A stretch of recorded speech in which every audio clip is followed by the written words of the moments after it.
नमस्कार दोस्तों, Sunil GS YouTube channel पर आप सबका स्वागत है। आज का जो क्लास है वो है भारत का उपराष्ट्रपति, तो वाइस प्रेसिडेंट ऑफ इंडिया। इससे पहले मैंने आपको भारत के राष्ट्रपति के बारे में बता दिए हैं, क्योंकि ये जो टॉपिक है संघीय कार्यपालिका से संबंधित है। और संघीय कार्यपालिका का जो स्ट्रक्चर हम आपको बताए थे, राष्ट्रपति, उपराष्ट्रपति, प्रधानमंत्री एवं उनके मंत्रिपरिषद और भारत के महान्यायवादी, इन सभी को मिला करके संघीय कार्यपालिका का ढांचा बनता है। और इसमें सबसे पहला जो टॉपिक है वो है राष्ट्रपति, जो हमने आपको पिछले वीडियो में बता चुके हैं। यदि आप मेरा वो वीडियो नहीं देखे हैं तो पहले उस वीडियो को देख लीजिए। तो देखिए, हमारे कार्यपालिका के अंतर्गत भारत के उपराष्ट्रपति को अमेरिका के संविधान से लिया गया है। तो भारतीय उपराष्ट्रपति को यहां पर अमेरिका के संविधान से प्रेरित है। भारत के उपराष्ट्रपति के बारे में हमारे देश के संविधान में जिक्र नहीं है, उल्लेख नहीं है, लेकिन यहां पर आप देखेंगे भारत में जब जिक्र नहीं है तो फिर इनका क्या इलेक्शन नहीं होता है? बिल्कुल इलेक्शन होता है। इलेक्शन अप्रत्यक्ष रूप से होता है, और जिस तरह से राष्ट्रपति का चुनाव होता है ठीक इसी प्रकार उपराष्ट्रपति का भी चुनाव होता है। तो राष्ट्रपति का चुनाव अप्रत्यक्ष रूप से, इनडायरेक्ट रूप से होता है, और उपराष्ट्रपति का भी चुनाव अप्रत्यक्ष रूप से होता है। तो यहां पर हम देखेंगे उपराष्ट्रपति का चुनाव कैसे होता है, इलेक्शन। इनका जो चुनाव होता है, ये चुनाव होता है निर्वाचक मंडल द्वारा, इलेक्टोरल कॉलेज। अब देखिए, इसमें निर्वाचक मंडल में जैसे कि हमने आपको बताए थे, राष्ट्रपति का निर्वाचन कैसे होता है, चुनाव कैसे होता है, इलेक्शन, राष्ट्रपति का चुनाव। तो इसमें हमने आपको बताए थे राष्ट्रपति के चुनाव में वोट देने वाले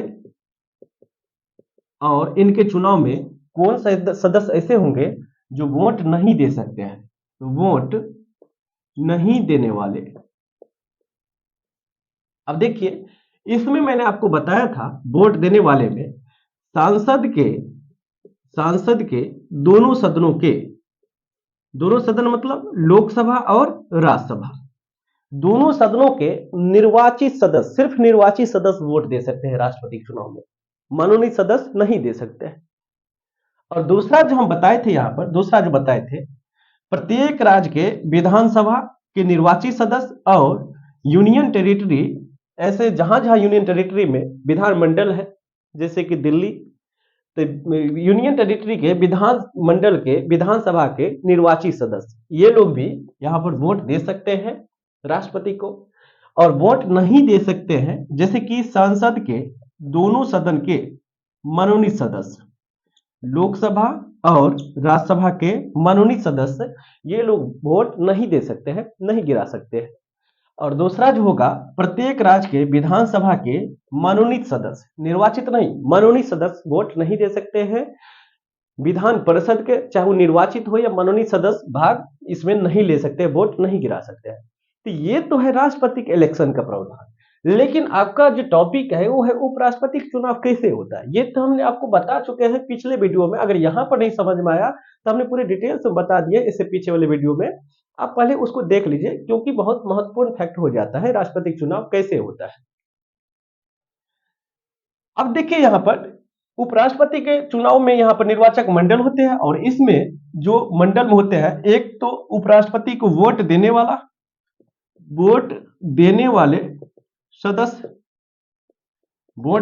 सदस्य, और दूसरा जो होगा वोट नहीं देने वाले सदस्य, वोट नहीं देने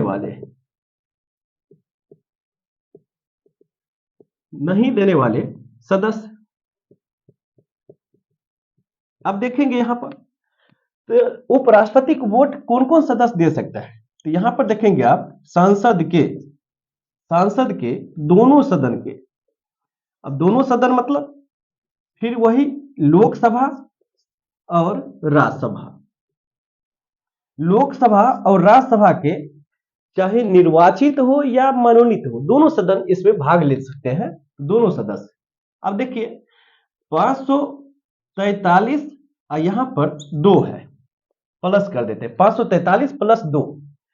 ठीक इसी प्रकार राज्यसभा में भी यहां पर करेंगे 233 प्लस 12। अब क्यों किए हम, यहां पर देखिए 2 सदस्य को राष्ट्रपति मनोनीत करते हैं, इसलिए राष्ट्रपति चुनाव में ये 2 सदस्य भाग नहीं लेते हैं, राष्ट्रपति चुनाव में ये 2 सदस्य वोट नहीं गिरा सकते। ठीक इसी प्रकार राज्यसभा से 12 सदस्य को राष्ट्रपति मनोनीत करते हैं और इसीलिए ये 12 सदस्य राष्ट्रपति के इलेक्शन में वोट राष्ट्रपति को नहीं दे सकते हैं। लेकिन उपराष्ट्रपति के चुनाव में 543 और प्लस 2 ये दोनों वोट दे सकते हैं, यानी कि लोकसभा से अगर देखें तो इसको अगर ऐड करें तो 545 सदस्य भाग लेते हैं, वोट देते हैं लोकसभा से, जबकि अगर राज्यसभा से अगर देखें तो राज्यसभा से 245 सदस्य वोट देते हैं। तो यहां पर इसका मतलब ये हुआ संसद के चाहे तो निर्वाचित हो या मनोनीत हो, दोनों सदस्य भाग लेते हैं और वोट देते हैं राष्ट्रपति के उपराष्ट्रपति के चुनाव में। अब वोट कौन कौन नहीं देगा, तो यहां पर देखिए प्रत्येक राज्य के विधानसभा के चाहे वो निर्वाचित सदस्य हो या मनोनीत सदस्य हो, उपराष्ट्रपति के इलेक्शन में वोट नहीं दे सकते हैं।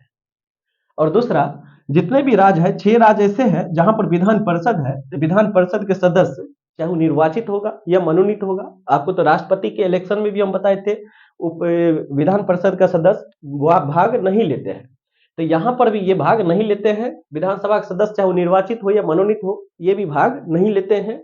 यूनियन टेरिटरी के सदस्य जहां जहां विधानमंडल है वो भी सदस्य यहां पर भाग नहीं लेते हैं। तो आपने देख लिया है राष्ट्रपति के चुनाव और उपराष्ट्रपति के चुनाव में दोनों में अंतर। उपराष्ट्रपति के चुनाव में वोट देने का अधिकार संसद के दोनों सदनों के निर्वाचित और मनोनीत सदस्य का ही है, अन्यथा किसी सदस्य का भाग नहीं है, चाहे वो राज्य विधानमंडल का क्यों ना सदस्य हो। ठीक, तो ये तो आपने समझ गए हैं। फिर आगे जो होगा आपका टॉपिक एक देख लेते हैं, राष्ट्रपति और उपराष्ट्रपति दोनों के बीच में थोड़ा सा तुलना कर लेते हैं। जैसे कि अगर राष्ट्रपति अपनी शक्ति का दुरुपयोग करते हैं, संविधान का अगर अतिक्रमण करते हैं, तो अनुच्छेद 61 के तहत राष्ट्रपति पर महाभियोग प्रक्रिया चलाया जा सकता है। लेकिन अगर उपराष्ट्रपति भी अपने शक्ति का दुरुपयोग करे तब इन पर क्या होगा, यानी कि उपराष्ट्रपति को उनके पद से कैसे हटाया जा सकता है। तो देखिए उपराष्ट्रपति को पद से हटाने के लिए महाभियोग जैसे शब्द का प्रयोग नहीं किया गया है, लेकिन हाँ महाभियोग जैसे प्रक्रिया जरूर होते हैं। तो यहां पर देख लेते हैं राष्ट्रपति और उपराष्ट्रपति दोनों के बीच में यहां पर तुलना करके देख लेते हैं। तो देखिए उपराष्ट्रपति को पद से हटाने के लिए यहां पर राज्यसभा से ये आरोप उठ सकता है, लगाया जा सकता है, जबकि राष्ट्रपति को पद से हटाने के लिए संसद के किसी भी सदन से ये आरोप लगाया जा सकता है, चाहे वो लोकसभा हो या राज्यसभा हो। अब देखिए जबकि उपराष्ट्रपति पर यहां पर आरोप सिर्फ संसद के राज्यसभा सदस्य से लगाया जा सकता है, लोकसभा सदस्य से नहीं लगाया जा सकता है। यहां पर एक कंडीशन है, अगर राज्यसभा यहां पर उपराष्ट्रपति पर आरोप लगाते हैं तो 14 दिन पूर्व नोटिस देना होता है उपराज्यपाल को। ठीक इसी प्रकार यहां पर देखिए अनुच्छेद 61 के तहत जब राष्ट्रपति पर महाभियोग प्रक्रिया चालू होता है, अगर संसद के किसी भी सदन से यहां पर मान लेते हैं आरोप लगाया गया है या लोकसभा से मान लेते हैं ये आरोप लगाया गया है, तो यहां पर 14 दिन पूर्व ये भी नोटिस भेज देते हैं, किसको, राष्ट्रपति को। यहां भी 14 दिन का नोटिस देना होता है और यहां भी तो 14 दिन का नोटिस देना होता है। अंतर क्या है, यहां पर सांसद के किसी भी सदन से उठ सकता है, जबकि यहां पर एक ही सदन है, उसका नाम क्या है, राज्यसभा। लेकिन यहां पर देखिए राज्यसभा 14 दिन पहले उपराष्ट्रपति को नोटिस भी देगा और राज्यसभा में जितने भी कुल सदस्य हैं, यानी कि 245 सदस्य का 2/3 सदस्य यहां पर पूर्ण बहुमत के साथ पारित करके यहां पर उपराष्ट्रपति को पद से हटाने के लिए मजबूर कर देते हैं और राष्ट्रपति को पद से हटना पड़ता है। कितने मत से यहां पर साबित होना चाहिए, 2/3, 245 का 2/3 सदस्य संसद इस पक्ष में होना चाहिए कि हाँ उपराष्ट्रपति को हम लोग चाहते हैं जो इस पद से हट जाइए। जबकि यहां पर ऐसा नहीं है। यहां पर क्या है, अगर 14 दिन पूर्व मान लेते हैं अगर लोकसभा से अगर ये आरोप लगाया गया है तो सांसद के जितने भी सदस्य हैं, जितने भी चाहे वो निर्वाचित हो या मनोनीत हो, दोनों का 1/4 यहां पर 1/4 सदस्य का हस्ताक्षर होकर के राष्ट्रपति के पास जाना होता है।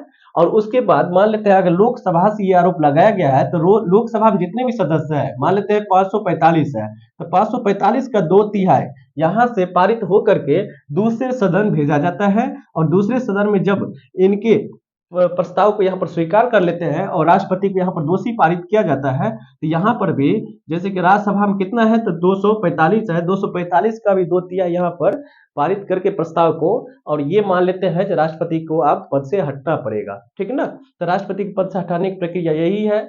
बाद बाकी इसका बहुत डिटेल्स हम बता दिए इससे पीछे वाले वीडियो में, आप देख लीजिएगा। यहाँ पर यह है उपराष्ट्रपति को पद से हटाने की प्रक्रिया, आपने देख लिया है।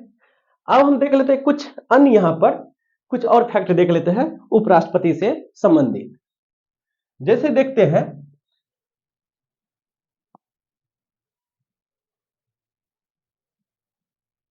जैसे देखिए अगर उपराष्ट्रपति को हटाना है या उपराष्ट्रपति इस्तीफा देना चाहे तो ये अपना इस्तीफा किसे देंगे, उपराष्ट्रपति अपना इस्तीफा राष्ट्रपति को सौंपेंगे और राष्ट्रपति अपना इस्तीफा उपराष्ट्रपति को सौंपेंगे। यहां पर उपराष्ट्रपति अपना इस्तीफा किसको सौंपेंगे, राष्ट्रपति को सौंपेंगे। उपराष्ट्रपति की नियुक्ति कौन करेंगे, तो राष्ट्रपति करते हैं, ठीक। और उपराष्ट्रपति की शपथ कौन दिलाते हैं, तो राष्ट्रपति दिलाते हैं। ये भी आपको ध्यान में रखना है, उपराष्ट्रपति को शपथ कौन दिलाते हैं, राष्ट्रपति, ठीक। तो यहां पर आपने देख लिया है। और कुछ यहां पर अन्य हम यहां पर कुछ आर्टिकल हम बता देते हैं जो उपराष्ट्रपति से जुड़े हुए हैं। अनुच्छेद 63 के तहत यह प्रावधान किया गया है कि भारत में एक उपराष्ट्रपति का पद होगा। ये उपराष्ट्रपति के पद के बारे में प्रावधान करते हैं। जबकि अनुच्छेद 52 राष्ट्रपति के पद के बारे में प्रावधान करते हैं। तो आपको पिछले वीडियो में हमने अनुच्छेद 52 बता दिए हैं, वो किसके बारे में प्रावधान करता है, राष्ट्रपति के पद का प्रावधान होगा, ऐसा अनुच्छेद 52 कहता है। तो देखिए यहां पर अनुच्छेद 63 क्या कहते हैं, उपराष्ट्रपति के पद के बारे में प्रावधान करते हैं। और अनुच्छेद 64 कहते हैं उपराष्ट्रपति भारत के राज्यसभा के पदेश सभापति होंगे। तो यहां पर राज्यसभा के पदेश सभापति जो है अनुच्छेद 64 के तहत उपराष्ट्रपति होते हैं। तो राज्यसभा के पदेश सभापति होंगे उपराष्ट्रपति अनुच्छेद 64 के तहत। अनुच्छेद 69 एक और ये है अनुच्छेद 69। अब देखिए अनुच्छेद 69 क्या कहता है, जो उपराष्ट्रपति की शपथ के बारे में प्रावधान किया गया है, अर्थात उपराष्ट्रपति को शपथ कौन दिलाएंगे, उपराष्ट्रपति को शपथ किसके समक्ष लेनी होगी। तो यहां पर उपराष्ट्रपति के शपथ के बारे में अनुच्छेद 69 में कहा गया है। जबकि अनुच्छेद 60 याद कीजिए, अनुच्छेद 60 क्या कहते हैं, राष्ट्रपति की शपथ के बारे में प्रावधान करते हैं। यहां पर उपराष्ट्रपति को शपथ राष्ट्रपति दिलाते हैं, ठीक। एक और अनुच्छेद यहां पर देख लेंगे जो उपराष्ट्रपति से संबंधित है, वो है अनुच्छेद 70। और अनुच्छेद 70 ये कहता है जब उपराष्ट्रपति को राष्ट्रपति के काम करने के लिए अगर मौका मिले तो अनुच्छेद 70 के तहत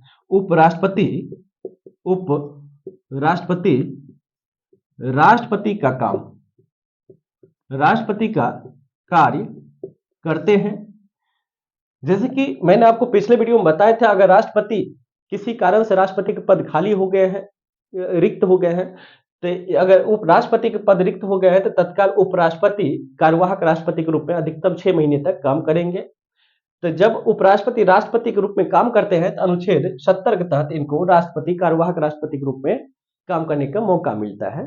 तो इसलिए अनुच्छेद 70 को आपको याद रखना है। एक और अनुच्छेद अगर देखें, अनुच्छेद 671 है। अनुच्छेद 71 क्या कहता है, जब उपराष्ट्रपति के चुनाव संबंधी मामले जब होते हैं तो यहां पर ये जो चुनाव संबंधी मामले हैं ये अनुच्छेद 71 के तहत तय किए जाएंगे। मान लेते हैं उपराष्ट्रपति के चुनाव मान लेते हैं अवैध तरीके से हुए हैं या किसी प्रकार की गड़बड़ी हुई है, तो ये मामले सुप्रीम कोर्ट में दर्ज किए जाएंगे और सुप्रीम कोर्ट ही इसका निर्धारण करेंगे। तो इसलिए चाहे वो राष्ट्रपति के चुनाव हो या उपराष्ट्रपति के चुनाव हो, इन दोनों के चुनाव का जो संबंधी मामले होंगे वो कहाँ जाएंगे, सुप्रीम कोर्ट जाएंगे। तो उपराष्ट्रपति चुनाव संबंधी मामले जो है अनुच्छेद 71 के तहत यहाँ पर प्रावधान किया गया है। तो आपने देख लिए हैं भारत के उपराष्ट्रपति के बारे में। इससे पहले आपको हमने राष्ट्रपति के बारे में बता चुके हैं। तो अगर आप नहीं देखे हैं तो पहले उस वीडियो को देख लीजिए, उसके बाद ये वीडियो देख लीजिए। उसके बाद फिर हम नेक्स्ट मिलते हैं प्रधानमंत्री, मंत्रिपरिषद और महान्यायवादी। आप लोग देखने के लिए बहुत बहुत धन्यवाद। अच्छा लग रहे हैं तो आप लोग हमें बताइए। मिलते हैं नेक्स्ट वीडियो में।